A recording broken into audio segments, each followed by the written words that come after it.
here to brief you on the outcome of the council meeting. Format of the today's media briefing would be as follows. First, Honorable Minister will brief you on the important decisions, and after that there will be question-answer session. So please put your hand. I will call you by name and accommodate you as much possible. Over to Madam. Thank you. The 48th meeting of the GST Council happened this morning.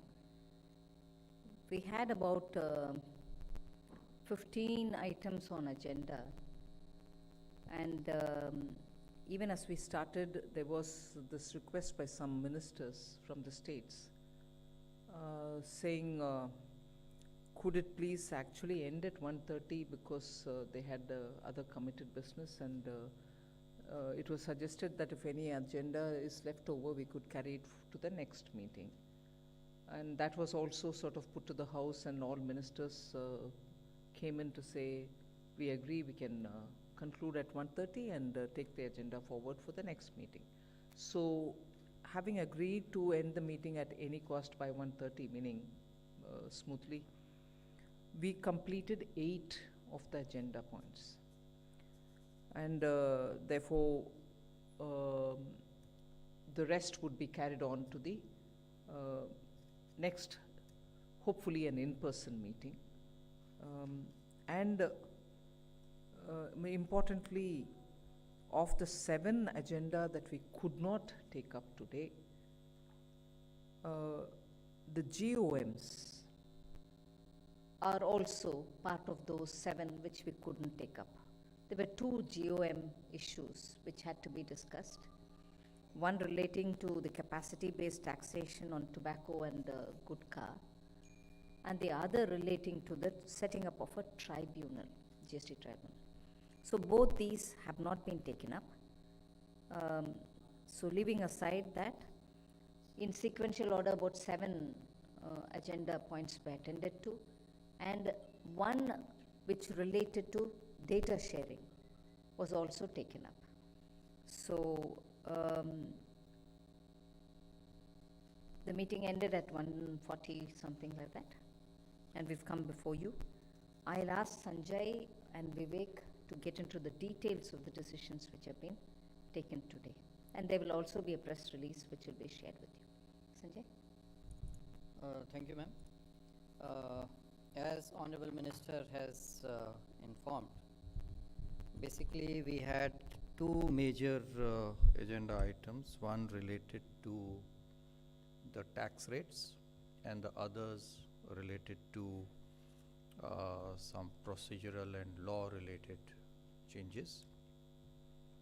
Other than, the routine agendas, confirmation of minutes, notifications placed for ratification, some exemptions which were given. So the major decisions which the council today took, I think one major path-breaking recommendation is with regard to decriminalizing certain offenses.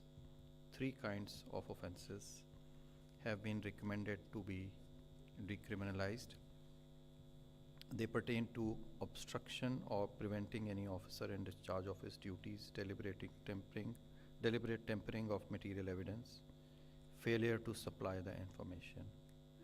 Moreover, the threshold limit of tax amount for launching prosecution in any criminal offense defined under the GST laws, the limit has been increased from 1 crore to 2 crore for all offenses other than those involving fake invoices.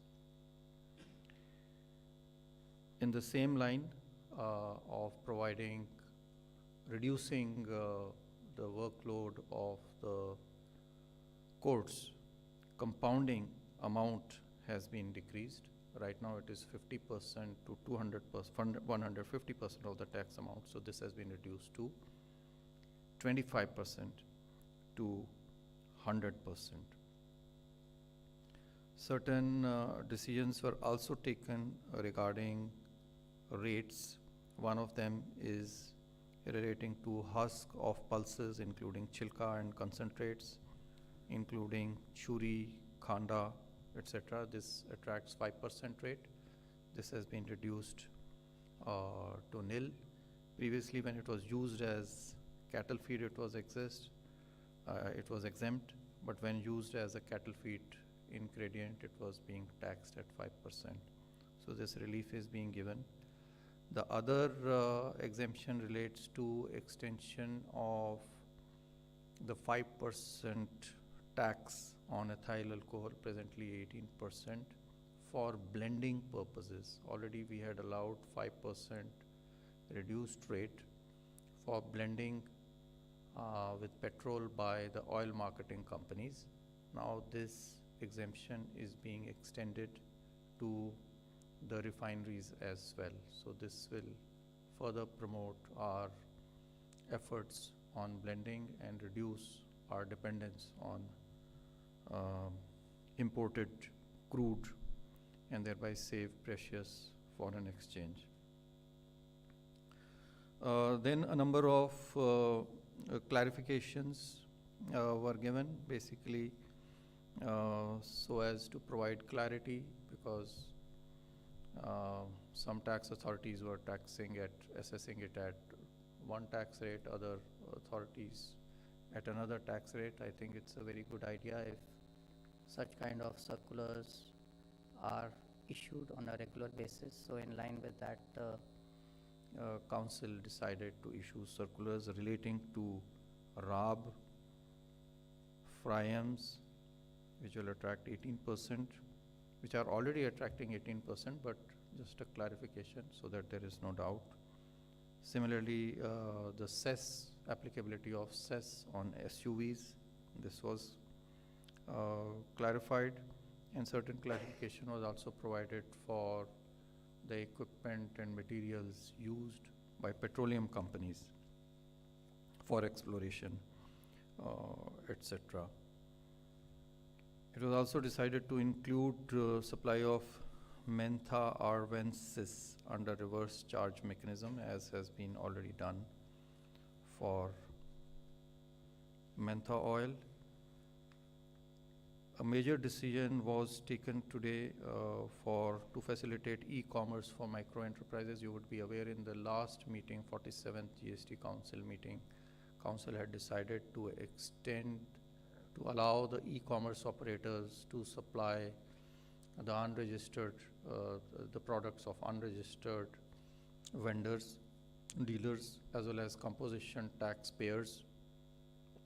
So the modalities for that, in terms of the changes it would require in the law and the rules, etc., were approved by the Council.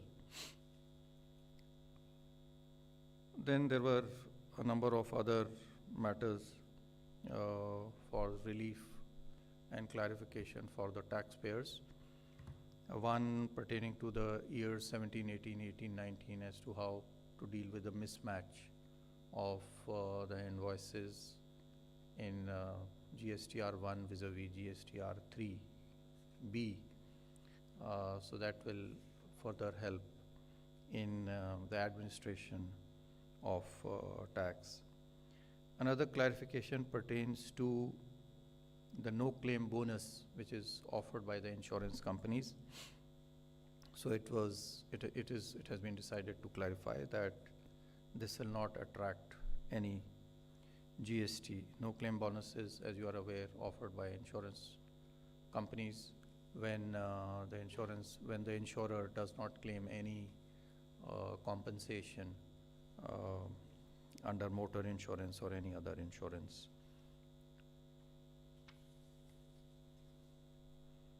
So these are, I think, the major decisions taken by the Council. We'll of course be circulating a detailed press release. Thank you. Coach. Timsi. First Timsi and then Sushir. First Timsi.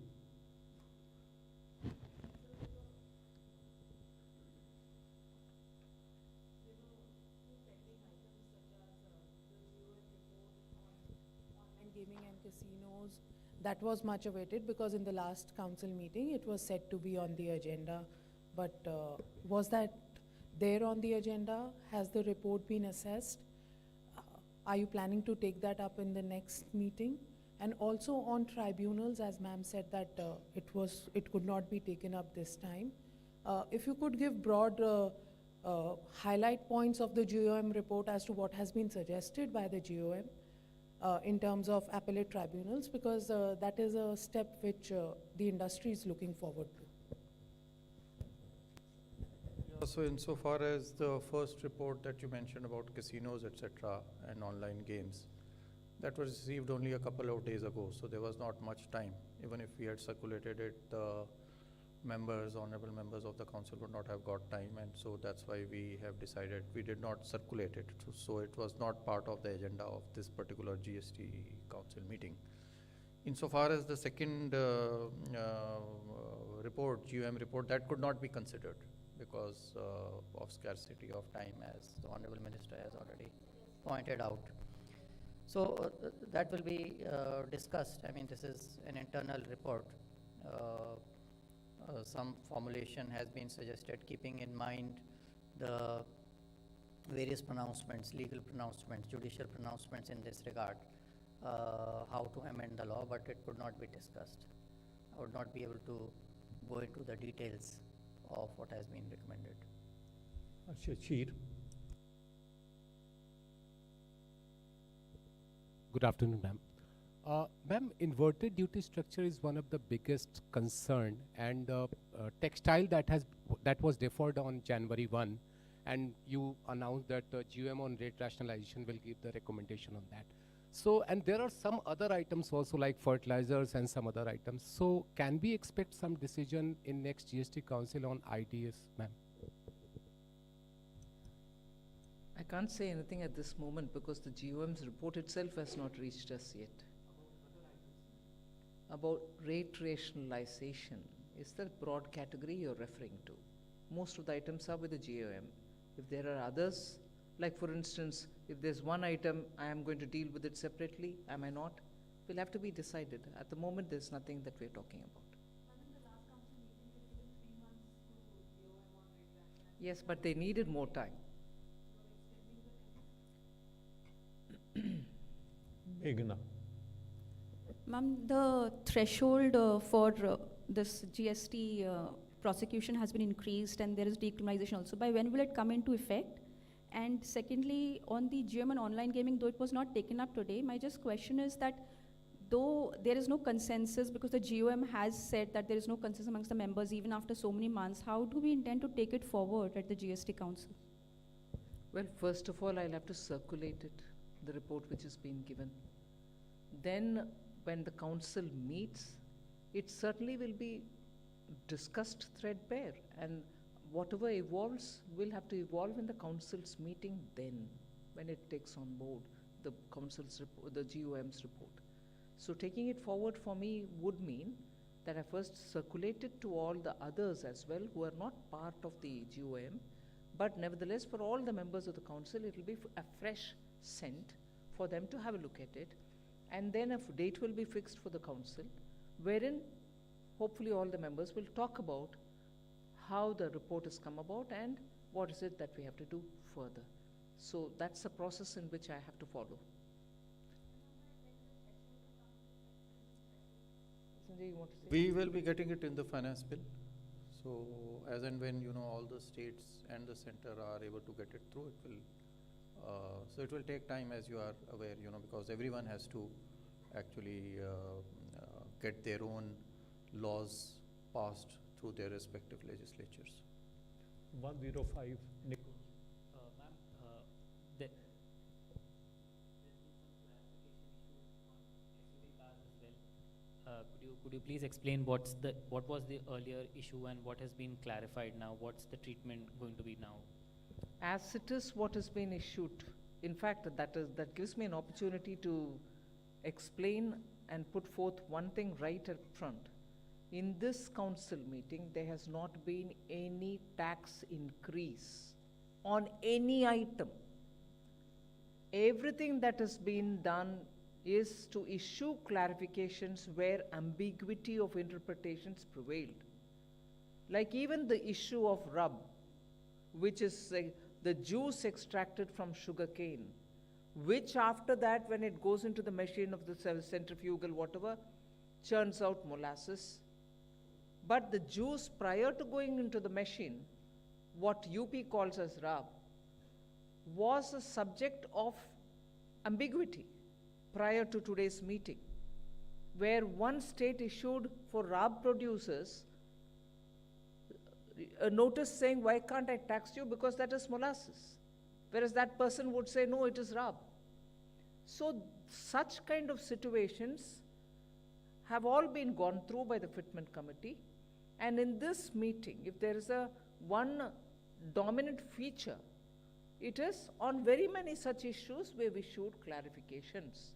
No new taxation has been brought in, no new taxes at all. Majority of all that has been discussed is Fitment Committee's recommendation that's been brought to the council on clarifications provided or necessary to be provided on very of these. RAB is an example that I've taken. Similarly, is this SUV. There too, we have given an explanation based on all the discussion which has happened through the Fitment Committee. And on the SUVs, the clarification that has been given, that the higher rate of compensation cess of 22% is applicable to motor vehicle fulfilling all 4 conditions, and the 4 conditions are, it is popularly known as SUV. So if the vehicle is already known as an SUV, and it has engine capacity exceeding 1,500 cc, and then the length exceeding 4,000 mm, and a ground clearance of 170 mm or above, which is in the notification entry number 52B. So that clarification has been brought in. But even as we brought in this clarification, there was a request to bring in or add to this MUVs, which are now being already in the market and people are talking about it and so on. So what has been agreed by the council is that this goes ahead, this clarification goes ahead. But if there is anything else which has to be added on to this 22% rate, the Fitment will look into it. And any state or any minister who wants to add, saying this also comes under that category of SUV, please use it. Because this whole discussion, I think, emerged when questions about whether sedans should be included or not. Some states interpret it this way, some interpret it in some other way. So this clarification is not new tax. It's more to say what defines that commodity which is under taxation as SUV. So that's the SUV. Next, Garish. Ma'am, Girish from Mint. Ma'am, given that economic growth rate is getting more normalized and is expected to further normalize in the next quarter and also probably in the next financial year, where do you see the average, monthly collection, revenue collection stabilizing at in this year and probably next, if you have any figures? Girish, I'm glad you're asking this question. Now I think you've seen a trend of about 6-7 months continuously doing well above 140, so April reaching 160 or above. I think now, not just me, the council, many members, not discussed today, be sure of that. As and when we interact, are also now concerned about widening the tax base. We need the revenue, we are getting it, we are trying to stabilize it at some number, and all that is there. Instead of my speculating on what that number would be, where you can comfortably place your finger and say that's what is going to be the, for sure average rate collection. I think there should now be, and most of us agree, we should at every level attempt to widen the GST base. So the focus will be on how much all of us are putting effort towards that, so that state plus the center put an effort consciously to widen the tax base. 90. Yeah.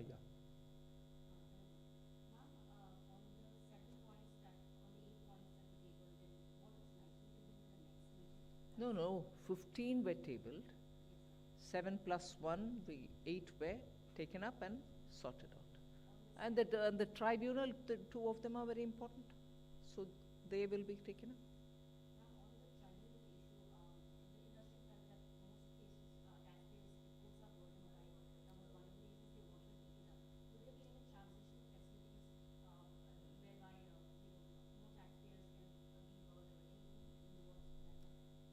We are trying to address this at the earliest, meaning address this in the sense, take up this tribunal GOM's recommendation at the earliest possibly. So not necessary immediately to ask me when is the date, but at the earliest we would like to have it. So no interim arrangements. Yeah, Shrimi from Business Standard. Ma'am, as the council decided today to bring Mentha oil under reverse charge mechanism, if you could explain how this will help to curb, all the which is like tax evasion prone commodities, how this will help. So let me clarify that mentha oil was already under reverse charge mechanism. This is not a new decision. What was decided today was to include mentha arvensis, which is also like mentha, under the reverse charge mechanism. So it's not a new decision. As to how it helps, reverse charge mechanism helps. You are all aware, how value added taxation and taxation at each level helps. So we are just trying to capture, if I may use the word, the taxpayer at each level in the value chain. So that's how it will help in better implementation of GST, which is a value-added taxation. One. Hello, ma'am. This is Surbhi from the Financial Express. Ma'am, just wanted to understand that was there any discussion on when the next GST Council meeting would be? And if you could give us some idea of what are the pending items apart from the GOM reports? Thank you. No decision has been taken on when the GST Council meeting would be. The pending items, I've told you about the 2 GOMs. They are largely the main things. Other than that, very small. And that they were, very formal kind of agenda, like mostly for information, like the GST, and one agenda was related to, the revenue. We give out, the revenue figures every year. So this was one agenda which could not be covered. Another agenda was what the GSTN does, and there were certain recommendations, more in the nature of information. A last question.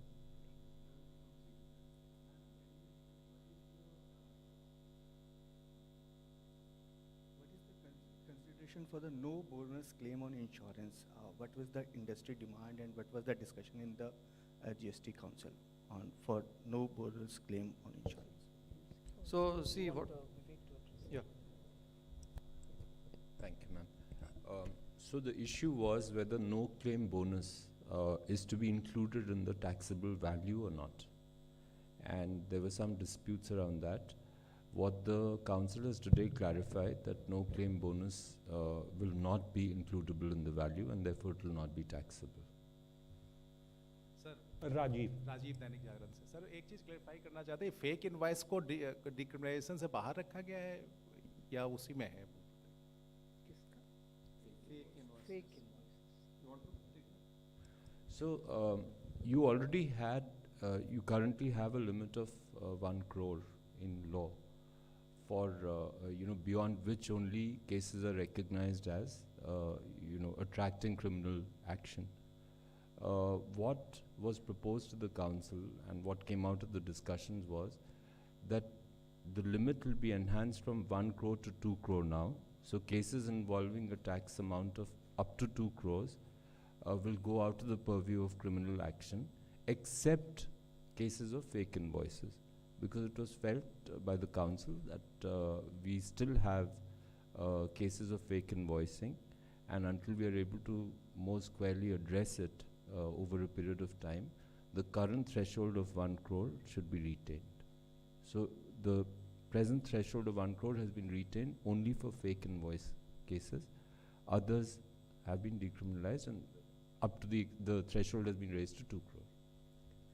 Thank you.